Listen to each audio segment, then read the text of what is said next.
Existe uma cena nesse anime que me destruiu por dentro. Uma garotinha aparece com um sorriso frágil, porém, dias depois, essa mesma garotinha está pendurada pelo pescoço com uma fita.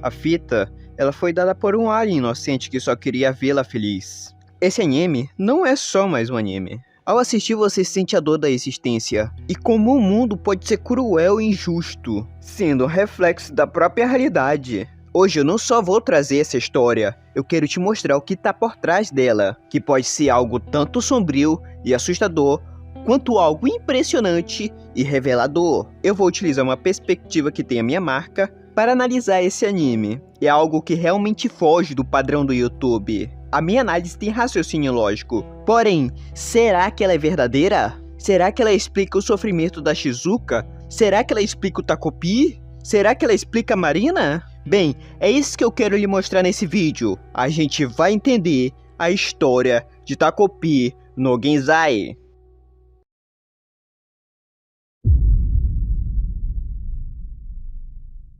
No início é nos mostrado um povo dizendo ser um ser feliz, que veio do planeta feliz, e que está em busca de espalhar felicidade por todo o universo. E com isso, ele acaba indo parar na Terra. Fala que quase foi capturado e que está passando fome, até que uma garotinha chamada Shizuka aparece e lhe dá um pouco de comida. A Shizuka não demonstra ser uma pessoa tão comunicativa, ela se demonstra ser alguém que fica mais na dela, no cantinho, não muito social. Ela pergunta qual é o nome dele. Ele fala, mas ela não consegue entender a língua. E como ela não consegue entender, a Shizuka vai chamar ele de Takopi. Como forma de agradecimento, o Takopi fala que vai retribuir o favor que ela fez a ele. Então ele mostra para ela um item que, ao utilizar, acaba ganhando a capacidade de voar. Ele demonstra para ela, mas a Shizuka parece não ter muito interesse naquilo e fala que precisa ir comprar um quadro de redação para colocar nos papéis. E antes dela ir embora,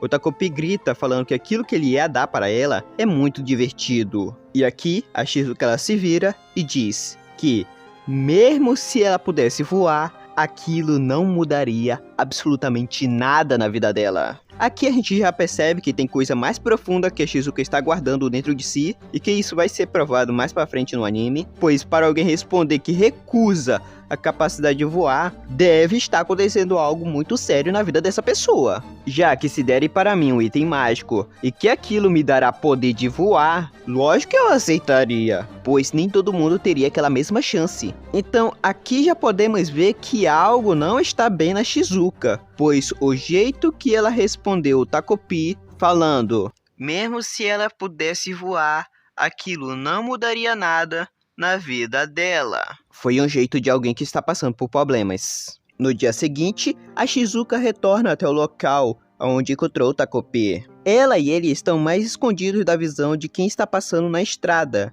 Isso porque ela não quer que as outras crianças vejam eles, já que se virem, ele vai ser mandado para o abrigo. As crianças que estão passando na estrada são da escola da Shizuka, e nisso, uma delas diz para Marina que ela quebrou o quadro de relação dela, e que ela não poderá mais usar. Aqui elas estão falando claramente da Shizuka, tá? A Marina, ela é aquela que pega a posição de líder do grupinho. E ao ouvir o que a outra garota fez, ela diz que mal pode esperar por amanhã. Ou seja, aquelas garotinhas, elas perturbam a vida da Shizuka, principalmente a Marina. Uma coisa que eu acredito que seja importante ver nesses casos é saber as motivações que levaram aquele indivíduo a cometer tal ato, como no caso da Marina. Mas eu vou usar um exemplo mais claro e simples para vocês compreenderem. Por exemplo, um assalto a um banco. O que levaram aqueles bandidos a cometer tal ato? Talvez o desejo de conseguir uma grande quantidade de dinheiro de forma rápida. Isso é possível. Mas talvez só esse fator não tenha sido suficiente para desencadear aquela ação. Vai! Vai! Vai, Teia, vai!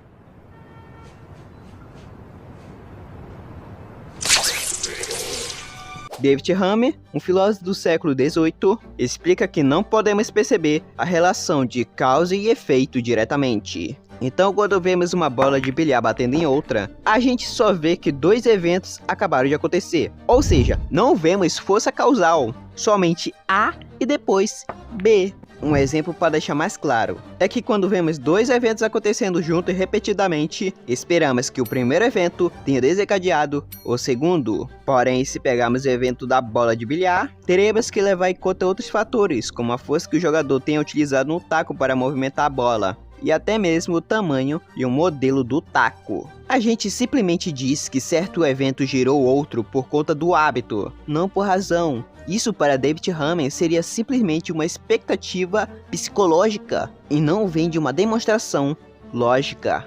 Então, no caso do banco, falamos que os bandidos assaltaram o banco porque queriam dinheiro, por conta do hábito, mas que existem outros fatores que também contêm relação com o caso, como as influências e criações dos indivíduos. Será que Rousseau estava certo quando disse que o homem nasce bom, mas a sociedade o corrompe? Bem, eu utilizo uma ótica praxeológica sobre esses eventos, que leva em conta a ação humana. O axioma da ação humana é considerado por pensadores austríacos como uma verdade a priori, ou seja, que não há necessidade de experiência, pois mesmo que você tente refutar a ação humana, você estará tomando uma ação. Então, em vez de refutá-la, você vai acabar afirmando ela. Mises, após utilizar um método dedutivo, acabou descobrindo-a. Ele diz que os humanos tomam ações porque, a priori, querem se sentir bem, querem se sentir satisfeitos. Ou seja, toda decisão tomada é porque, a priori, o indivíduo acredita que dentro de todas as outras decisões, aquela que ele escolheu é a melhor no momento. A ação humana não é um fator psicológico, mas sim uma verdade a priori, já que a psicologia vai buscar entender os motivos, costumes e influências que levaram o indivíduo a tomar tal decisão. A praxis não, ela só diz que o indivíduo tomou uma ação porque aquela seria a melhor. Bom, é que tem agido tão estranho, Peter. Tá bom, obrigado. Isso aí acaba lembrando um pouco Freud, onde ele vai falar que as pessoas agem pelo prazer, principalmente pela libido, pois de acordo com ele, o ser humano tende a buscar o prazer e evitar a dor. Mas a ação humana de Mises só diz que tomamos ações, somente isso. Então eu acredito que tanto a Marina e tantos bandidos assaltantes de banco têm algo que os move, e esse motor seria a ação humana. O Takopi mostra para Shizuka uma câmera. Ele diz que aquela câmera não é uma câmera comum, é uma câmera feliz. E em seguida o Takopi tira uma foto deles dois. Ela pergunta o motivo dele não usar um smartphone, já que seria mais prático para tirar fotos. Só que ele fala que aquela câmera tem uma função muito especial. Porém, antes que o Takopi mostre para ela a função, a Shizuka fala que precisa comprar outro negócio de redação antes que a loja feche. E nisso, ela acaba abrindo a mochila. E ao abrir, percebemos que a mochila dela está bastante judiada. Até mesmo escrito morra em inglês. Em seguida, ela sai do local e diz para o Takopi que verá ele no dia seguinte. A gente acaba entendendo que toda aquela situação de bullying é extremamente séria. Porém, o Takopi não consegue entender aquilo. Ele só queria fazer a Shizuka feliz, mas não consegue compreender que ela não se sente feliz. Ele se demonstra muito inocente em relação aos humanos. Isso tem muito a ver com o ambiente que ele cresceu. Como ele veio do planeta feliz, e todos lá deveriam ser alegres, inocentes e bondosos igual a ele, então Takopi não tem noção de como é o mundo dos humanos, pois nunca conviveu com eles. E com isso ele acaba levando as mesmas ideias do mundo dele para a Terra, achando que tudo resolveria de uma forma simples. Mas a gente sabe que os seres humanos são seres difíceis de lidar. E voltamos aqui àquela frase do Rousseau: o homem nasce bom, mas a sociedade o corrompe. Será que isso é mesmo verdade? Será que é isso mesmo? Ou ele só estava equivocado ao falar isso? Bem, Maquiavel tem uma visão um pouco diferente de Rousseau. E diz que o homem é mau por natureza, a menos que precise ser bom. As pessoas são tão boas quanto o mundo permite. Eu vou mostrar, quando tudo acabar, essas tais pessoas civilizadas vão comer umas às outras. Eu sinceramente não sei quem está certo, mas de uma coisa eu sei, que os humanos fazem mal a outros humanos, por um desejo egoísta. E o egoísmo é algo natural do indivíduo, mas fazer o mal a outro indivíduo é errado. E mesmo que sejamos egoístas, isso não quer dizer que iremos agredir os outros pelo nosso prazer. já que em uma ética de propriedade, a agressão à propriedade de outro indivíduo é inaceitável, pois o corpo também é uma propriedade. Voltando para o anime, os dias vão se passando e o Takopi tenta alegrar a Shizuka, mas ela acaba não demonstrando muito interesse. Ela leva o Takopi até a casa dela, para ele ver o Chup, que é um cachorrinho que a Shizuka ama muito, e que cuida dele desde filhote. O Takopi fica surpreso, pois o cachorro faz ela se sentir feliz. Ela fala para o Takopi que a mãe dela não está em casa, que está trabalhando. A mãe da Shizuka trabalha de acompanhante. No caso, faz uns serviços diferenciados. Então ele pergunta sobre o pai dela. A Shizuka responde que não tem pai, mas a verdade é que ela tem um pai, só que ele não mora com ela. O Takopi fala para a Shizuka que um dia ele vai levar ela para o planeta feliz, pois ele quer que ela tenha o maior sorriso da vida dela. As palavras do Takopi surgiram efeito na Shizuka. Ela até mesmo estava com um semblante mais alegre. Porém, no dia seguinte, quando ela vai visitar ele, ela aparece toda machucada, segurando a coleira do Chup. Ela diz que acabou lutando com uma amiga. O Takopi, como é inocente, dá a ela a fita de reconciliação e fala para Shizuka amarrar o dedo mindinho dela e da amiga dela, e assim elas voltarão a ser amigas. Mas antes dele entregar para ela, ele acaba se lembrando que aquilo quebrava uma regra que tinham passado para ele: não dar itens mágicos a outros seres sem a supervisão. Porém, como é a Shizuka, ele acaba abrindo uma exceção. Ela pega o item e vai embora com ele. Mas o que o Takopi não esperava era que aquilo seria uma decisão fatal. Ele fica esperando ela voltar, só que a Shizuka não aparece. Ele decide ir até a casa dela. Ao chegar na casa, ele chama pela Shizuka, mas ao prestar bastante atenção, o Takopi vê a Shizuka pendurada com a fita que ele deu para ela. O Takopi pergunta o que ela está fazendo ali. Ele ainda não entendeu o que tinha acontecido com a Shizuka. E sendo sincero, essa cena é realmente pesada. E a atitude do Takopi torna tudo ainda mais sinistro, já que quebra o padrão. Em vez de ser alguém assustado e desesperado com a cena, ele simplesmente fala que a fita não fará nada se for amarrada daquele jeito. E em seguida, balança Shizuka, chamando o nome dela. Ela cai, e é aí que o Takopi finalmente percebe que aquela garotinha que ele queria deixar ela feliz acabou morrendo. Ele fica extremamente nervoso e assustado, se perguntando o motivo daquilo ter acontecido. E com isso ele acaba se lembrando da regra de não deixar outras pessoas sozinhas com o item mágico. Após isso, ele se culpa dizendo que a morte da Shizuka foi culpa dele. É gerada uma comoção grande nessa cena, com o Takopi voltando até a Shizuka e tocando em seu dedinho. O dedinho que ele falou para ela amarrar a fita que ele entregou para ela. A gente está na cena mais pesada do episódio 1, onde a Shizuka tira sua própria vida. E fica a pergunta: o que levou ela a tomar tal decisão? Essa cena imediatamente me fez pensar em Schopenhauer, um filósofo do século XIX, que explica que uma pessoa que tomou uma ação dessas quer a vida, mas ao mesmo tempo não aceita as condições que lhe foram impostas. Ou seja, a Shizuka quer viver, mas não quer viver sobre sofrimento,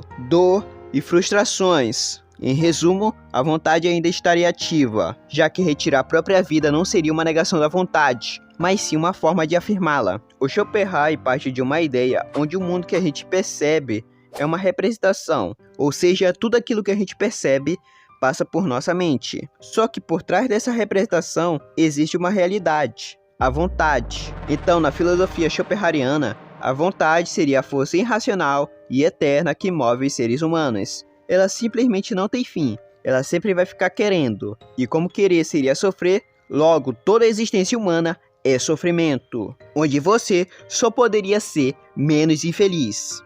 Ou seja, no sentido pleno e duradouro, a felicidade seria inatingível. Já em uma visão voltada à ação humana, não é levada em conta a metafísica, apenas que o ato foi feito para atingir um fim. Ela quer se livrar da dor ou da angústia, e considera a morte como um meio para alcançar esse fim. A Shizuka tem uma visão complicada, com vários problemas. Dentro do contexto de família, a mãe dela faz programa, e o pai é ausente. Já no ambiente escolar, o bullying sobre ela reina, e o isolamento se torna o seu refúgio. Nisso, a garota acaba ficando grande parte do seu tempo sozinha, mas para tirar essa solidão, ela tem o seu cachorro, o Chup, que deixa os dias menos escuros. Ele é muito especial para ela, e a Shizuka o ama muito. Quando o Takopi vê que ela está morta, decide voltar no tempo para consertar as coisas. Então ele pega a máquina fotográfica e volta para o exato momento em que ele tirou a foto com a Shizuka. Porém,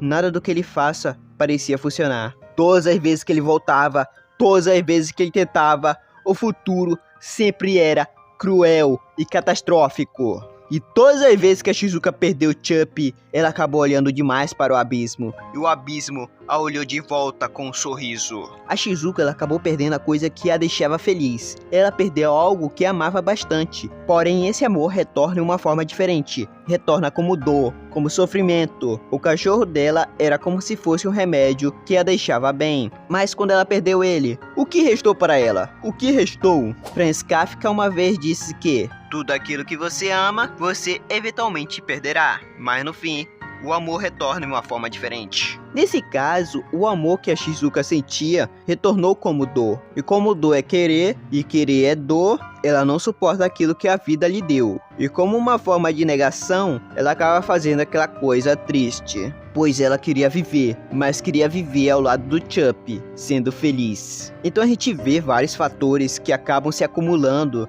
E o que segurava aquilo era o cachorro dela. Quando ela perde ele, simplesmente acaba deixando tudo aquilo aparecer. Ela reprimiu vários sentimentos, várias coisas para dentro dela. Dor, abandono, vergonha, medo. Enterrou tudo no inconsciente, como quem esconde entulho em um porão trancado. Só que o inconsciente não é um cemitério, é um vulcão que pode entrar em erupção. E um dia, tudo isso voltou, não em palavras, mas em angústia. E quando o último laço de afeto dela acabou partindo, que seria o seu cachorro, ela não viu mais sentido em continuar. E o que foi enterrado, agora volta com tudo. Todo o episódio 1 em seguida vai ser o Takopi tentando mudar esse trágico futuro da Shizuka. Ele volta várias e várias vezes, acreditando que ela ficará bem. Mas o problema estaria no bullying que ela sofre das outras garotas, principalmente da Marina. A Marina tem ódio da Shizuka e por isso atormenta ela todos os dias, fazendo a vida dela um inferno. Se lembra que eu falei que lá atrás tinha que analisar bem o caso para saber o que motivou o indivíduo a tomar tal decisão? Então, aqui a gente tem que analisar dessa forma. Por que motivos a Marina não gosta da Shizuka? Esses motivos só serão ditos a partir do EP 2 para frente. Mas eu irei adiantar aqui porque eu li todo o mangá já, tá?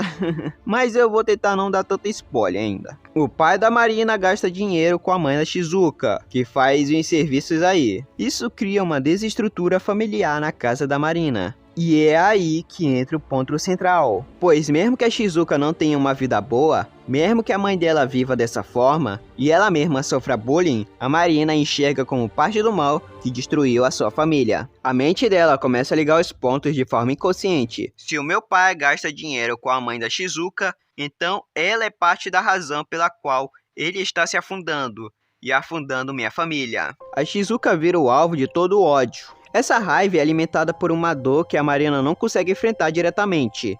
E então, em vez de sentir essa dor, ela projeta essa angústia na Shizuka, transformando ela no mal em forma humana. Que na visão freudiana, isso seria a projeção e deslocamento do afeto, que seria um mecanismo de defesa para o indivíduo não entrar em colapso interno. É como se a Marina acreditasse que a Shizuka herdou o pecado da mãe, mesmo sendo inocente. Ela carrega o estigma daquilo que sua mãe representa. E isso, no fundo, a torna culpada apenas por existir. É o inconsciente dizendo, se sua mãe destruiu a minha família, então você também é culpada. Seria basicamente isso. Mesmo compreendendo suas motivações, isso não isenta a Marina de culpa, por agredir tanto a Shizuka quanto o próprio Takopi, chegando ao ponto extremo de feri-lo com uma caneta no olho. Temos que deixar claro isso aqui.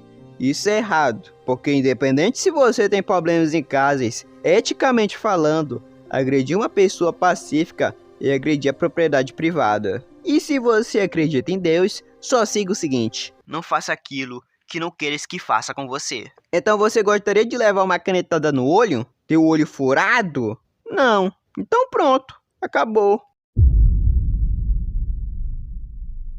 Voltando para o episódio, em uma dessas voltas, o Takopi se transforma na Shizuka e vai tentar fazer as pazes com a Marina. Como ele é muito inocente, ele não espera que a Marina fizesse nada de ruim. A Marina diz que a Shizuka está falando de forma estranha. Enquanto isso, o Takopi, que assumiu a forma dela, se aproxima. Só que a Marina dá um tapa no Takopi. Ele fica sem reação e ela continua batendo nele. O pobre coitado do Takopi só queria que ela e a Shizuka se dessem bem. Mas parece que isso não irá acontecer. A Marina agride ele, chegando ao ponto dele falar várias vezes que está com medo, que aquilo é cruel, que ele quer chorar, que quer fugir. E aqui acontece uma cena extremamente cruel.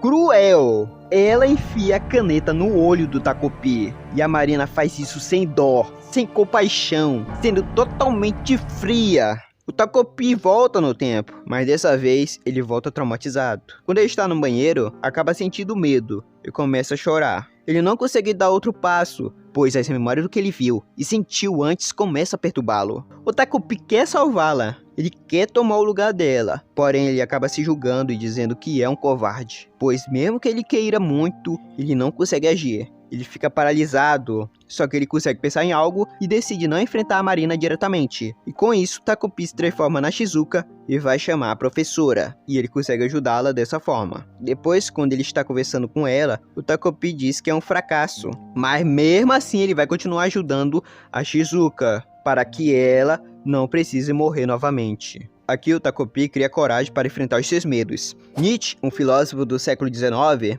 vai dizer que a dor é necessária, já que ela faz parte da vida. Quer que ela volte pra você? Não.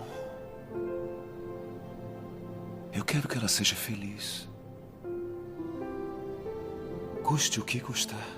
Não é uma romantização do sofrimento, mas uma aceitação de sua existência. Tanto Schopenhauer quanto Nietzsche reconhecem que a vida é difícil, que há dor, perdas e injustiça, mas os dois se separam exatamente na forma como respondem a isso. Schopenhauer vai dizer que a vida é sofrimento porque somos dominados por uma vontade cega, irracional e insaciável, e que a única saída é negar essa vontade, renunciar aos desejos e silenciar o querer. Então, para Schopenhauer, se libertar é parar de querer viver. Já o Nietzsche enxerga a dor como parte essencial da existência, mas não como algo a ser negado, e sim afirmado. Para ele, a dor deve ser abraçada, porque é através dela que crescemos e nos tornamos mais fortes.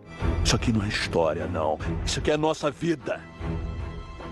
Então se você é Deus ou não é, vai pro inferno.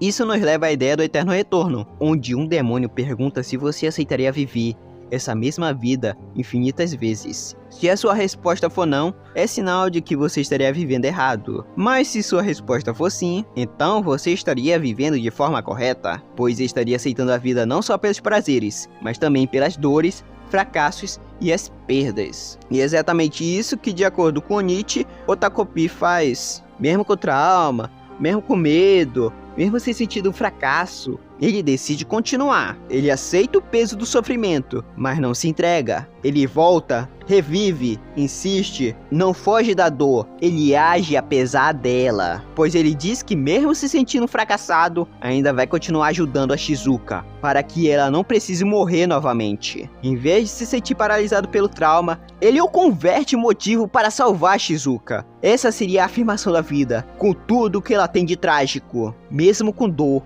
mesmo falhando, é na queda que ele encontra força, e é por isso que ele sempre volta.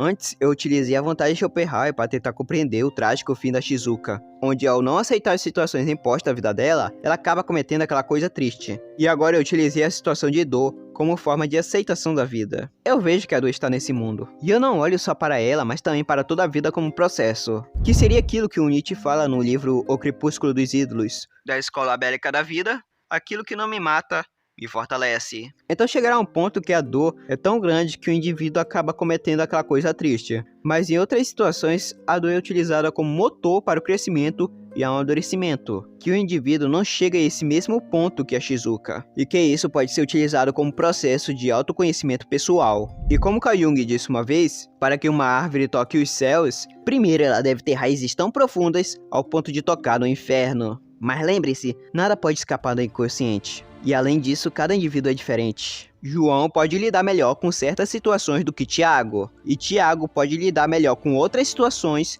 do que João. Tem gente que lida com uma situação de forma mais explosiva, mas outra pessoa pode lidar com a mesma situação de forma mais calma. Então ter essa ótica é boa. E para mim o indivíduo tem que entender que a vida é guerra, é dor, é luta. E a experiência entrega isso muito bem, porque certas coisas ditas não são entendidas. Então, para elas serem compreendidas, devem ser vividas. Ou seja, algumas pessoas só conseguem entender de fato o sofrimento do outro quando eles passam a viver o mesmo sofrimento. Então, o meu ponto é, não é uma romantização da dor. A dor existe e está ali, mas você deve aprender a lidar com ela. E como dor é viver, e viver é dor, tem um sentido que o motiva a viver faz toda a diferença. Eu não estou falando em um sentido de viver baseado em vícios.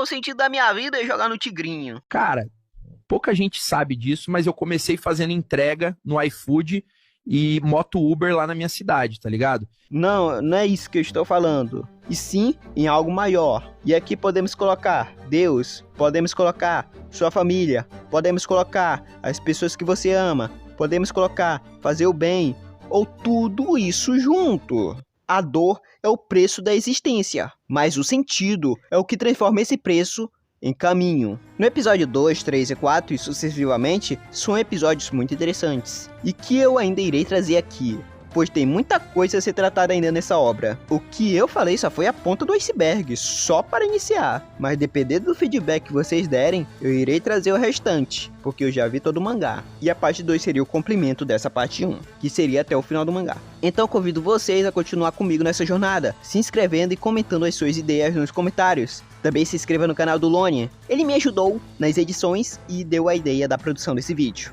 Muito obrigado a todos e até a próxima.